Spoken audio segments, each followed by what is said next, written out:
It's a huge avalanche that has hit the Mana area of Chamoli in the northern state of Uttarakhand. Over 40 workers in the area are currently trapped after a huge snowfall. An avalanche at the Border Roads Organization camp near Badrinath in Chamoli district. First reactions from the BRO coming in right now.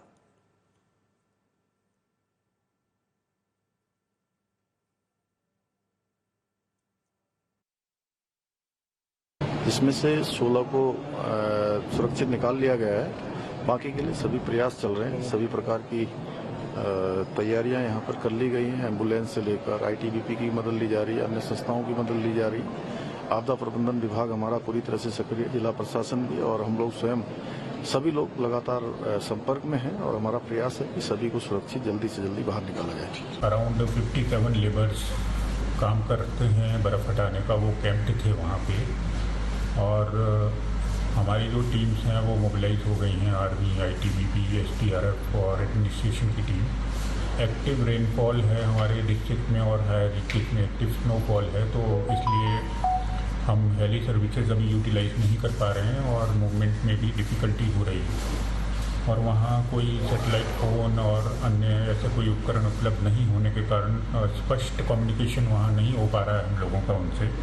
लेकिन अभी तक कोई official सूचना हमारे पास किसी casualty की नहीं है, और हमारी यही प्रयास है कि हम सब टीम्स को लेके एक कोऑर्डिनेटेड एफर्ट करके सबको रेस्क्यू करें, और हायर अथॉरिटीज़ की तरफ से भी पूरा सपोर्ट हमें मिल रहा है। तो आशा है कि जल्दी ही हमारी एक टीम वहाँ पहुँच के उनको सकुशल रेस्क्यू कर लेगी। जी, सुबह हमें 11 बजे के करीब हमको इनपुट मिला कि एवलांच वहाँ पे आया है। जो हमारे रोड साइड में किसी कॉन्ट्रैक्टर के बंदे रहते हैं वहाँ पे, जी, जो स्नो क्लेंस वाली टीम है, जी जी, तो उसमें 57 करीब बंदे थे। तो जो इनपुट हमको 11 बजे 11:30 बजे कम्युनिकेट हुआ था, उसमें करीब 15 बंदे रेस्क्यू किए गए।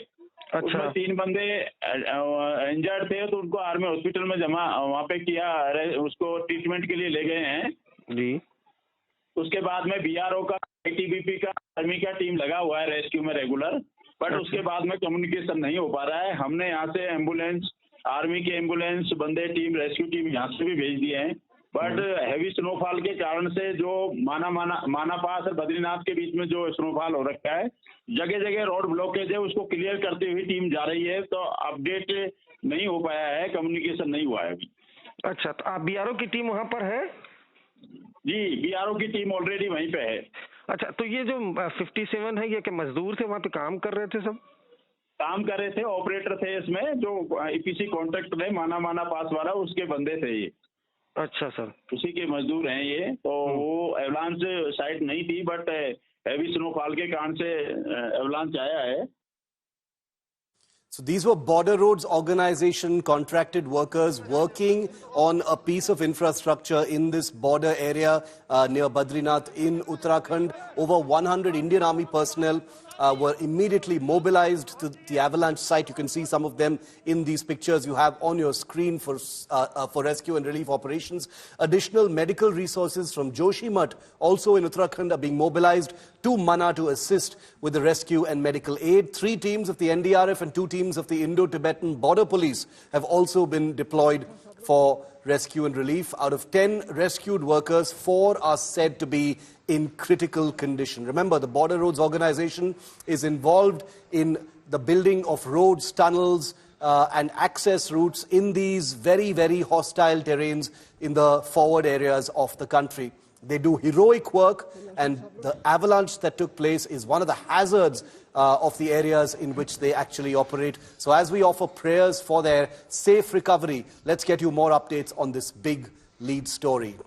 We've got breaking news coming in. 16 persons have been rescued so far in the Uttarakhand avalanche, and at least 41 people are still trapped and awaiting rescue by the Indian Army, the NDRF and the ITBP, all of which are on site. Their men and machines are on site to try and ensure that a speedy rescue takes place, because as the time wears on, it's getting colder, and the golden period for rescue wears thin. So this is in effect a race against time to rescue all. Hopefully all of them will be rescued. Here's the DG of the NDRF speaking. कि NDRF की 4 टीमें already हम लोगों ने mobilise कर दी हैं और माननीय गृह मंत्री जी खुद इस ऑपरेशन को बड़ा क्लोजली देख रहे हैं। उन्होंने मुझसे भी डीजी आईटीबीपी से और सभी लोगों से खुद बात की है और उसको बड़ा क्लोजली मॉनिटर कर रहे हैं। इसके अलावा एनडीआरएफ के अलावा आईटीबीपी की टीम्स जो ऑलरेडी वहाँ लगी हुई हैं, आर्मी की टीम्स वहाँ लगी हुई हैं, वो ऑलरेडी ऑपरेशनल हैं और जो अभी तक का अपडेट है उसमें से 16 मजदूरों को ट्रेस कर लिया गया है, वो उनको सुरक्षित निकाल दिया गया। And our defense correspondent Shivani Sharma is with me live for a very quick update on that, and we'll get you a ground view as well in a moment. Shivani, the army immediately mobilized. There are many army units and formations in and around the Chamoli area, and that is, of course, good news. And these are, mountain warfare specialists who are familiar with the very harsh and hostile terrain of Chamoli, Badrinath, and they are already on site, as we can see in these images. Shiv, Joshimath, that happens to be the headquarters of the Ibex Brigade, had mobilized 100 personnel since the information was received about this avalanche early morning today. And since then, we've been seeing in these pictures that how the equipment is being moved on foot by these soldiers. They're trying to rescue more and more lives out there, and including the ITBP, the NDRF, the SDRF, and the Border Road Organization. Yeah. All the resources are mobilized towards this site, the Avalanche site, and they are trying, and definitely this is a race against time, as you mentioned. They are trying to save more lives in time. It's a race against time because 41 persons are still trapped. And Shivani, you've been to some of these forward areas. The Border Roads Organization that comes under the Ministry of Defense is engaged in very crucial, very important infrastructure like roads and tunnels and bridges in these hostile forward areas. Apparently this is the Mana Pass area where a road or a tunnel was being built, and that's where these workers were contracted for infrastructure and earth-moving work when they got caught in that avalanche. So these are crucial projects, and these people who are trapped are very much heroes of India's security. Certainly, Shiv, these are difficult areas, most difficult terrain where these Border Road Organization workers have been working hard around the year, despite the difficult weather situations, to give accessibility and mobility to the armed forces. And this was one such project in which these workers were involved. They were making a road at the border area. And this was a sudden avalanche because generally in this period of the year, such snowfalls are not expected. This was a sudden avalanche that happened today morning. And that's why another challenge also happened, that none of the air assets can be used for this avalanche. Had it been a normal weather situation, the air assets of the Army and the Air Force could have been pushed in action. But right now it's snowing continuously as we are getting these pictures. It's quite difficult for the air assets to assume action out there. So everything has to be done on land by the Army, the ITBP, the SDRF, NDRF, and those forces who are deployed out there, the Border Road Organization. We've been tracking such projects in most difficult areas, and this also happens to be one of a very difficult area, Shiv, where this work was going on. And now we can see that the roads have been cut off due to heavy sheets of snow. So this is a race against time in a challenging weather situation where the Army personnel along with the other agencies are trying to save more lives in time. Shivani, thanks very much for that input. We'll keep coming back to you. And as Shivani pointed out, important to point out that the weather is extremely bleak. It's almost a semi-blizzard-like situation post that avalanche, and therefore any attempts to bring in helicopters, etc., is going to prove very difficult. Maybe a little later, but at the moment everything is being done from the ground. Ankit Sharma, my colleague on the ground in Dehradun, which is the capital city of Uttarakhand, is with me also live. Ankit, what is the latest that you're hearing from the ground? 41 persons still currently trapped, multiple agencies on site. Yes, well, I would like to clarify first that there's a lagging in the information coming from the exact incident site, because as we understand that there's a complete lack of network over there. There's no network, and that is why it's causing the information to come out, and it's delaying right now. So as per the latest information, the government is still saying that we have rescued 10 people now, and still 47 are fear trapped. However, they also say that somehow them had already ran away when the avalanche struck the area. And there are companies of ITBP, Assam Rifles, and BRO and Indian Army units are also there, the 9th Brigade. So we can say that multi-operational and joint operation is going on among the with the forces. So their units were already camping over there, so they know the geographical areas. But the only hurdle right now is that the area is not communicable with the rest of Uttarakhand, and that is why it's delaying the rescue operations. Okay. Ankit, thank you very much. So there is, a lot of hurdles hampering the rescue operation, which are very clear to see from the pictures that you can see on your screen. The weather is actually really, really bad, and as sun sets, it's possible that it will get worse. It's bitterly cold. That poses its own challenge. There's also a great deal of wind. The snowfall is actually increasing, and therefore the ability to get to the trapped workers, that window shortens with every passing minute. We will get an expert view on the challenges of avalanche rescue. Remember, the Indian Army is no stranger to avalanche tragedies and rescue and relief operations. It has conducted them with varying degrees of success in Ladakh, in Siachen, in the northeast, in Sikkim, and several other places, including the frontier areas of Uttarakhand. And therefore, the army on site is good news that the best men for the job are on site to try and rescue those trapped workers. I want to get in an expert view. Lieutenant General S.L. Narasimhan, who's a very well-regarded and well-known Indian Army veteran and expert, is with me live, and I wanted to get his view on this, on the challenges of an avalanche rescue. General Narasimhan, you've served and operated and commanded in these some of these forbidding areas, high altitudes, forward areas, inundated with snow and blizzard-like conditions. How difficult is an avalanche rescue? We're seeing these amazing images of army men conducting rescue and relief operations in Chamoli. Just take us through how difficult all of this is, sir. Good evening, Shiv. Nice.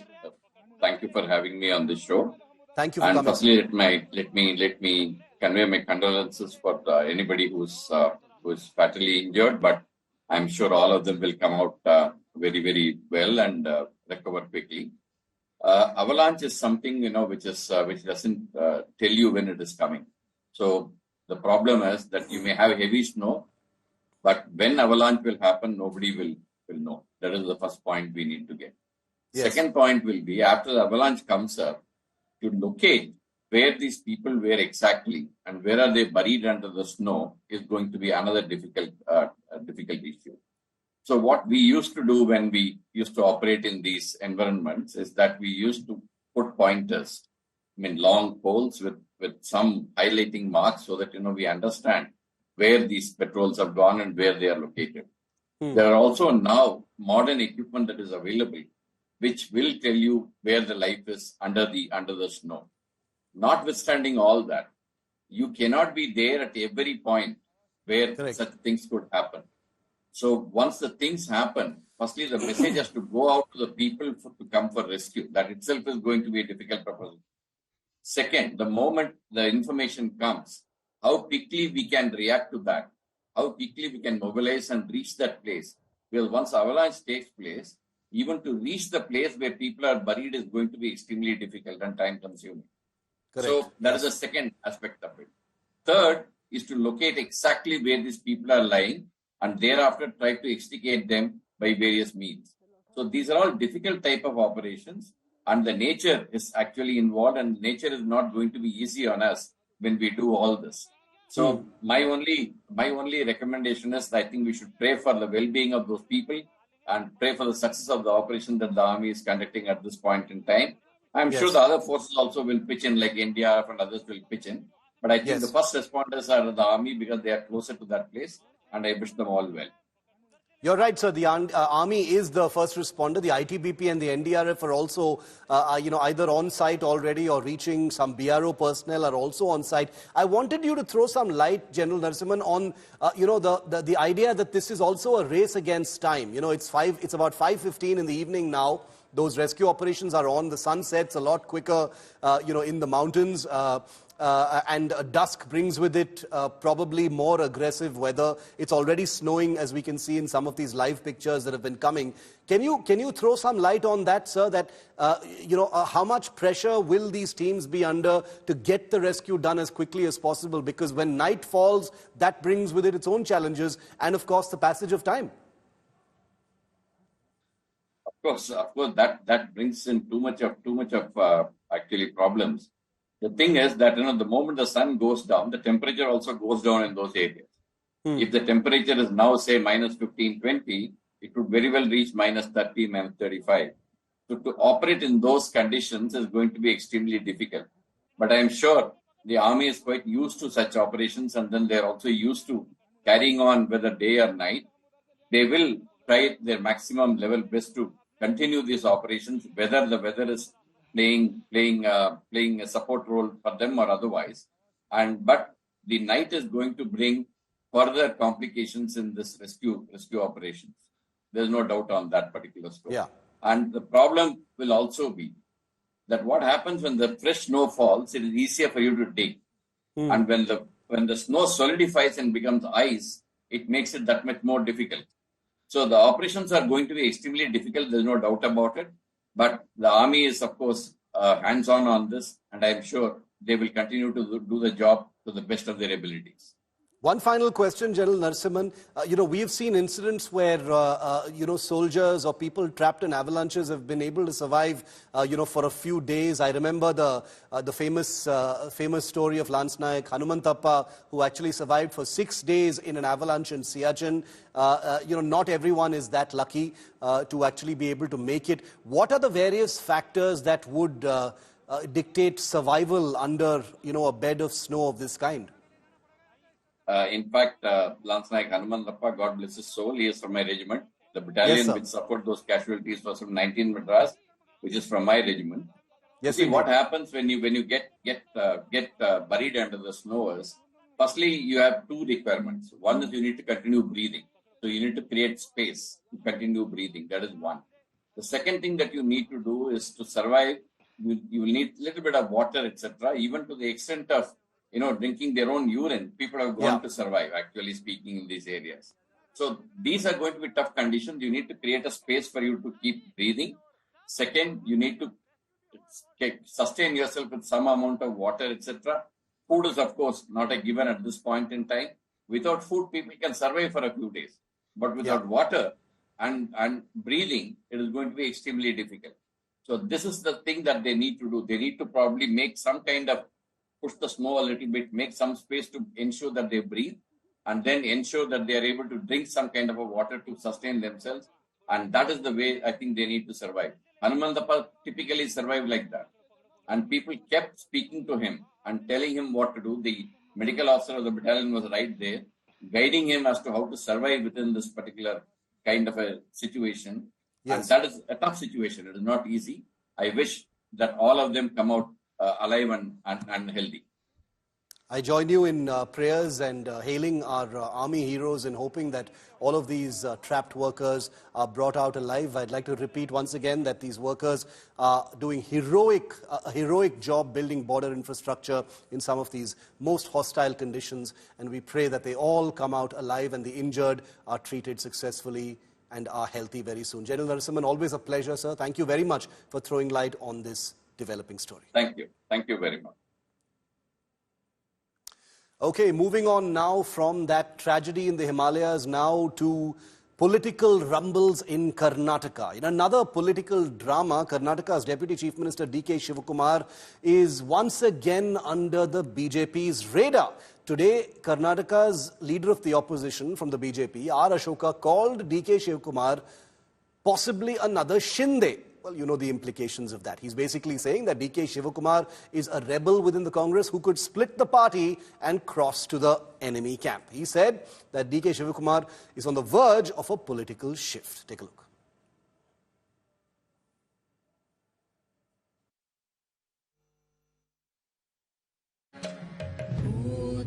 After Karnataka Deputy CM DK Shivakumar celebrated Shivratri with Sadhguru alongside Home Minister Amit Shah, speculation about the Congress leader joining BJP has flared up again.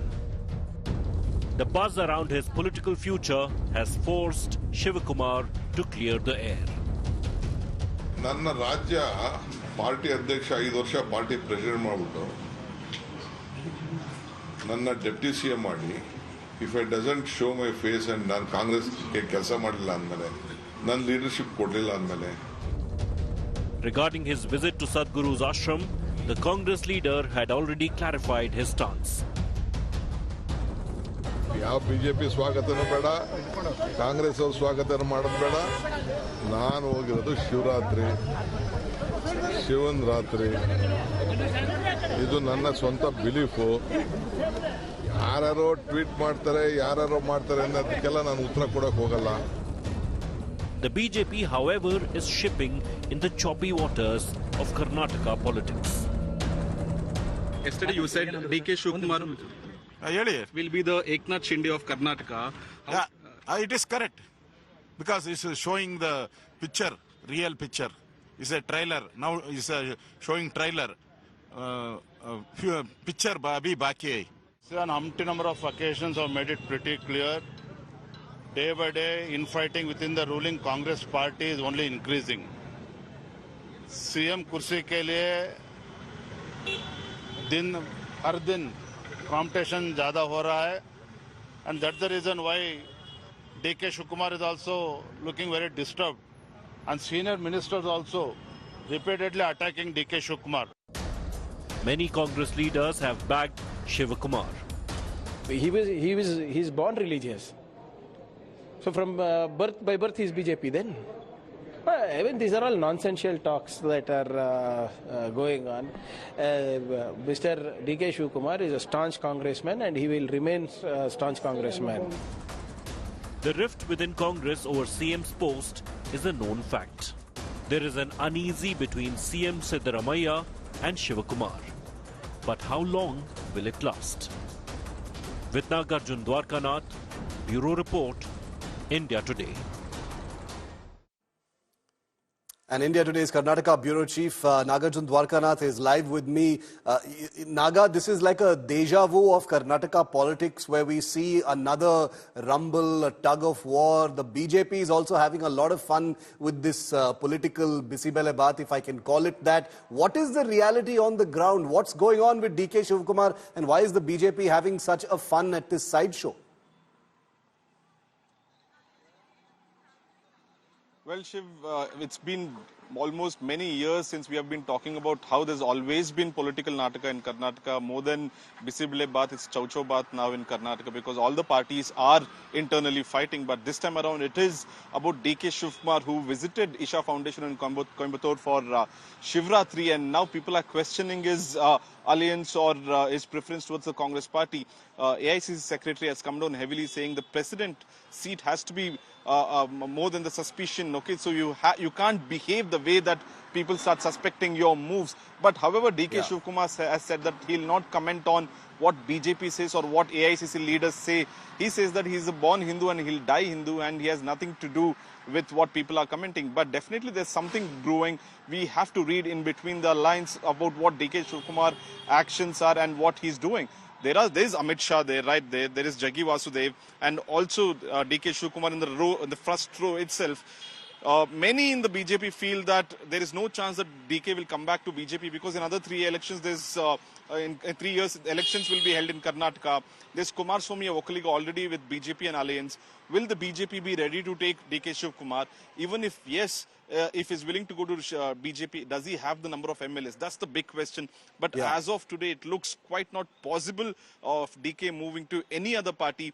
But there is some flexing of muscles and sending out passive messages to the Congress High Command. Okay, flexing of muscles, power projection, call it what you will. This is not just a simple story. There's a lot of symbolism and messaging going on. Naga, thanks very much for that. Keep tracking that story on the ground. Let's also get in an analysis from R.K. Upadhyay, senior journalist who knows the ins and outs of Karnataka politics. Mr. Upadhyay, good to see you. Thank you very much for being with me here on 5 Live. What are you making of DK Shivakumar's muscle flex? It is clear that there is some messaging going on. We can call it what we want. But is it just muscle flexing, or is there really some khichdi cooking here? Shiv, I think it's very clearly DK Shivakumar in the last 48 hours, I would say. He went to Mahakumbh on the last day. Since then, I can see that he's repositioning himself in the Congress party. He's trying to show that, he's a pro-Hindu, pro-Hindutva leader, who doesn't mind going to the temples and, being part of the right-wing kind of ideology. I think he's sending a very strong signal both to the BJP and the Congress. I think more so at this point of time to the Congress High Command, because I think he's quite fed up with the kind of, campaign that has been going on from Siddaramaya's side to keep him out of the Chief Minister's post. Nobody is yet clear as to whether Siddaramaya and DK Shivakumar have an agreement that, after 30 months, Siddaramaya has to vacate the seat for him. But all indications are that Siddaramaya is not going to do that. Yeah. And he has phones day in and day out saying that, no, he will continue for all the 5 years. And, and they're even talking about Shivakumar, vacating the KPCC president's post. No, but so how fed up is DK Shivakumar is really the question. You're saying he's fed up and he's trying to sort of project himself as this, person who wears his religion on his sleeve. Yes. But the boss of the Congress party, Mr. Upadhyay, Rahul Gandhi, is also someone who chooses to sometimes wear his religion on his sleeve. He goes to temples. He's been described by his gatekeepers as a Janeyudhari Hindu. So why should this be a source of discomfort for the Congress party? The fact of the matter is that, Shivakumar can destabilize the government. He's capable of doing that. Because, all that he needs is, the BJP has 66 MLAs, and he needs about 47 to make it, majority. And he's very well capable of, mustering that kind of a number. He expects Siddaramaya to vacate the seat by November when he completes his 2.5 years. Yeah. That doesn't look like happening. And he has started, telling the High Command, look, if you don't make me the CM, I have other options. Yeah. I think it's a very clear messaging that he has started, and it's not going to be easy for Congress to contain him, because he's the kind of leader that, they can't, throw him out or do. What will he do? I think they're completely stunned by the kind of positioning that he is taking. And I don't know whether BJP will be ready to take it, because they have seen how this khichdi governments have, really messed up Karnataka. And especially people of Karnataka don't want another, messy government on their hands. So in effect, what you're saying, Mr. Upadhyay, and this is my last question, is that this is, in your view, DK Shivakumar sort of putting the Congress leadership on notice for November, saying that, he's not just a pushover who's going to sit around and watch, Siddaramaya renege on some supposed, agreement or understanding that there will be a rotational arrangement as far as Chief Minister is concerned. And the question really is now about how he's trying to project that, he stands on his own strength and can damage the party if push comes to shove. That's what you're saying. Absolutely, absolutely. I think he's very much capable of doing that. You see, within the Congress legislature party, it is very clear that Siddaramaya still enjoys the majority support. A majority of MPs do support him, not Shivakumar.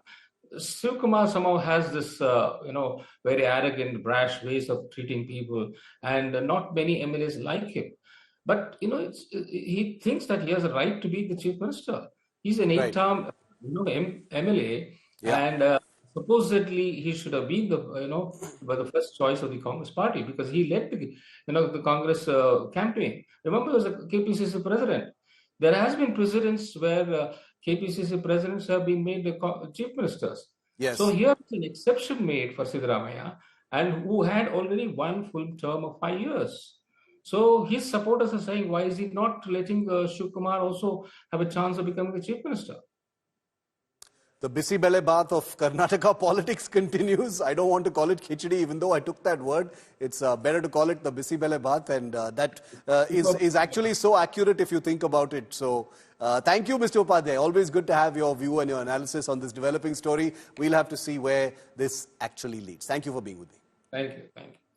Well, the BJP's big charges, not just in Karnataka, but also in another Congress-ruled state, this time in the north, Himachal Pradesh. The BJP has accused the Sukhwinder Singh Sukhu government of demanding funds from temples in Himachal Pradesh because the state exchequer is simply flat broke. The government in Himachal Pradesh, the BJP says, has no money to spend on its welfare schemes and guarantees, and has now been reduced to asking temples to donate money to the Chief Minister's fund. Here's the full story.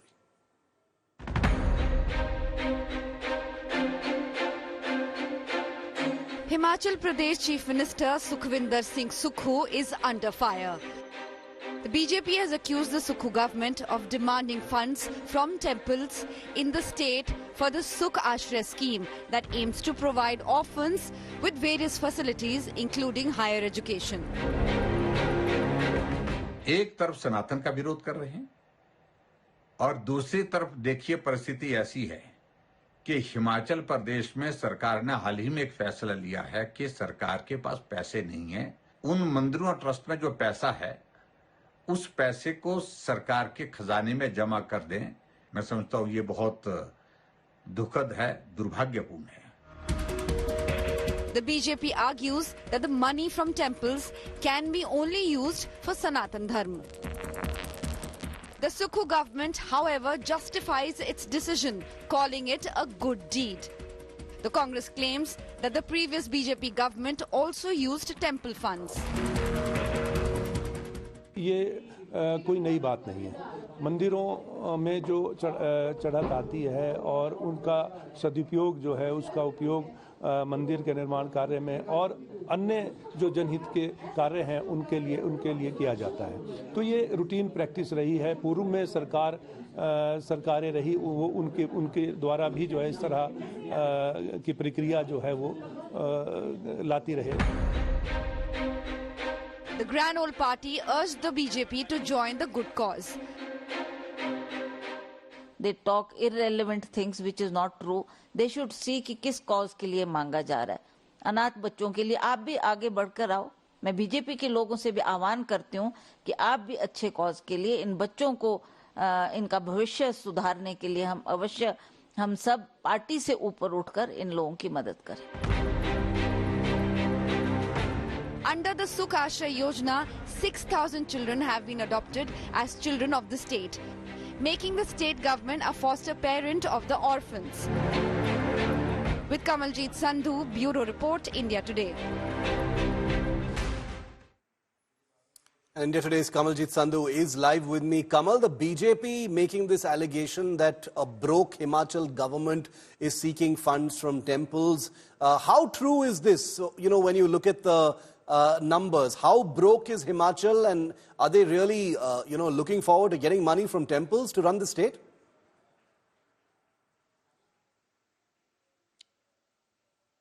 I do have a notification in my hand and it clearly states that this is in reference to the contribution made to Mukhyamantri Sukh Ashray Yojana, Sukh Ashray Yojana, as well as Mukhyamantri Sukh Shiksha Yojana. So these are the two, and as mentioned in the package as well, which basically says that 6,000 children have been adopted as children of the state. There have been educational funds, trip funds to Atari Wagah border, to several states like Delhi, Goa. So they're saying this is actually a good deed done by the state government. Now let's see, there are several prominent temples. It most of them around 30, 35, and that is where a lot of money actually goes to the temples. Now, the BJP has been saying that this is a cash-strapped state, and that is why they're utilizing funds meant for temple to be diverted towards these particular schemes. On the other hand, Sukhwinder Sukhu says these are good deeds.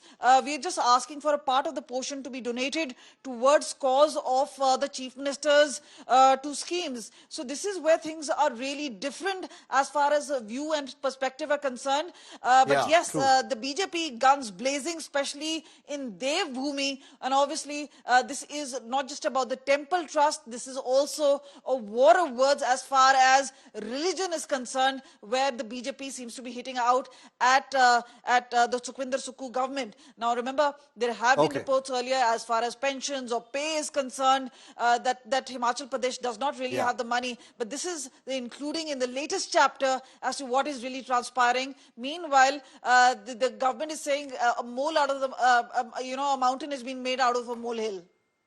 Okay, thanks very much, Kamal. We'll continue to report that, hopefully get a reaction from the Chief Minister as well on this developing story. Thanks for that input. The Indian stock market's Dalal Street was in the red again today and in deep. In the last week, the benchmark indices witnessed a sharp correction, with the Nifty ending nearly 3% lower, while the Sensex was down over 2,000 points. Among sectors, all the major sectoral indices registered profit booking at higher levels, with the capital market and IT indices correcting sharply. Today, the Nifty 50 was down by 400 points and the Sensex dropped around 1,400 points. The major drop was seen in mid and small cap IT and telecom stocks. There are many reasons for the market plunge, we should tell you. The most important one is, in case you haven't already guessed it, Trump's tariff threats. The US dollar is maintaining its position near multi-week peaks against major currencies. The dollar index reached 107.35 on Friday against 6 major currencies. I want to bring in India Today's Siddharth Zarabi, managing editor with Business Today. Siddharth, this bloodbath on Dalal Street, Sensex tanking by nearly 1,400 points. What has prompted this selling spree? Well, that's right. The bloodbath on our markets continues, and in fact, India's benchmark stock indices recorded their worst day in around 5 months, a Black Friday of sorts, and this in fact has been the longest losing streak for the Nifty 50 since 1996. So very clearly market pessimism, the lack of confidence amongst investors is now feeding into these massive cuts that we have seen. If you look at in terms of mid cap and small caps, it's very clear that those shares and stocks are in bear market territory. Now, why is this happening? And if we take a longer 5-month view, it's a mix of factors. It really started in some ways with the pullout by foreign institutional investors. And now the Trump tariff wars that he seems to be unveiling every other day are now feeding into nervousness around what will happen as far as global trade is concerned. But it's not just global factors. There are fears of further impact as far as companies are concerned, their earnings. We now have a situation where India and the European Union or the United Kingdom are in serious conversations for doing free trade pacts, and that in some ways there is also a fear could feed into pressure, further pressure on corporate earnings, because if goods are allowed in at lower import duties, there could be some impact. There's also the broader context of very high valuation. So some experts in the markets are saying that sanity is coming back to certain stocks and sectors where valuations had run completely out of sync with fundamentals. But the last bit of good news from the macro front, and we'll have to wait and watch for how the markets react to this, is that third quarter GDP numbers for India's economy suggest a revival.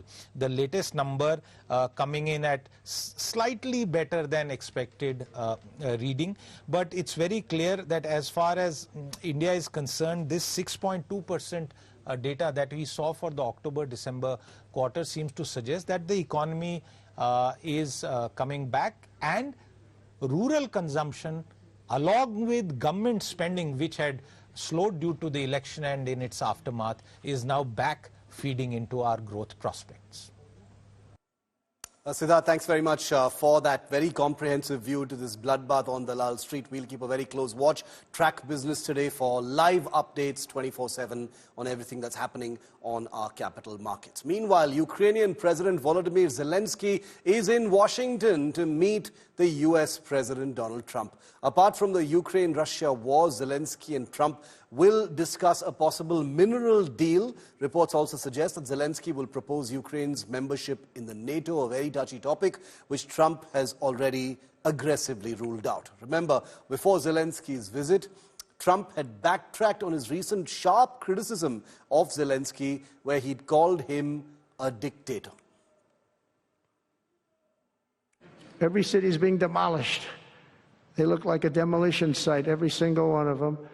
And the only thing he was really good at was playing Joe Biden like a fiddle. He played him like a fiddle. That's an expression we use, Yasser, to say that he's pretty easy. A dictator without elections. Zelenskyy better move fast or he's not going to have a country left. Got to move fast because that war is going in the wrong direction. In the meantime, we're successfully negotiating an end to the war with Russia, something I'll admit that only Trump is going to be able to do in the Trump administration. We're going to be able to do it. Mr. President, do you still think that Mr. Zelenskyy is a dictator? Did I say that?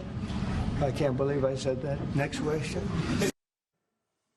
Shashank Mattu is with me live from our India Today global team. Shashank, Trump seems to have backtracked a little bit on the dictator, jibe at Zelenskyy. So all eyes on Washington today. There's going to be as much attention paid to what is said and what is unsaid, and also the body language. You're absolutely right. In fact, Trump has made a real bold face in terms of the rhetoric. He's now said that Zelenskyy is actually very brave, and he anticipates having a very, very good meeting with Zelenskyy today. Really, the key drivers of this change are twofold. Number one is this impending minerals agreement between the United States and Ukraine that could mean that US companies could win very valuable contracts in Ukraine to develop that country's natural resources. Also, we've seen very high-profile visits by European leaders, including the British Prime Minister Keir Starmer, as well as the French President Emmanuel Macron, to sort of impress upon Trump that they need him to be on board with their strategy to end the Ukraine war. And those two things may have contributed to this change in tone, but you're absolutely right. The body language between the two leaders, Zelenskyy and Trump, will tell us a lot about where this relationship between these two men is going to go. World Today at 10:30 p.m. is around the time all of that stuff will be emerging in Washington. Shashank and his team will be looking at that very closely and bringing us live coverage. Look out for that. Thanks, Shashank, for that input. And finally, my dear viewer, today is a little different, a little special, and just a little bit emotional for me. After 18 incredible years at India Today, this is my final broadcast here. I was 26 years old when I joined this amazing network. As I bid farewell today, I'm 44 years old. It has been the honor of a lifetime to bring you the news every day, whether from a bustling newsroom, the front lines of a breaking story, battlefields around the world, or deep inside the corridors of power. To you, my viewer, those who've cheered, challenged, and occasionally yelled at me through your TV screens, thank you. You've been my greatest allies and my most brutal reality check. To my critics, a special thank you. Without you, my thick skin wouldn't be nearly as battle-hardened. You are the heartbeat of everything I do. Your unwavering engagement, your sharp questions, and your constant demand for truth have hopefully made me a better journalist every single day. To my incredible colleagues and team who've tolerated my newsroom rants, bad jokes, and my insatiable love for telling stories, you truly are the real heroes. You've been my family, my co-conspirators, and in some cases, my unofficial therapists. To everyone behind the scenes that makes this magic happen in TV news, this is as much your show as it is mine. In fact, more so. I'm the one facing the camera, but as I always say, it takes an incredible backroom force for me to be able to stand here and anchor, to report, and now to say goodbye. But this is not really a goodbye. It's just a turning of the page. You know me, I don't stay away from the action for long. So don't get too comfortable. I'll be back before you can say exclusive breaking news. Until then, stay sharp, stay curious. The journey continues, and I will see you very soon. Jai Hind, and thank you.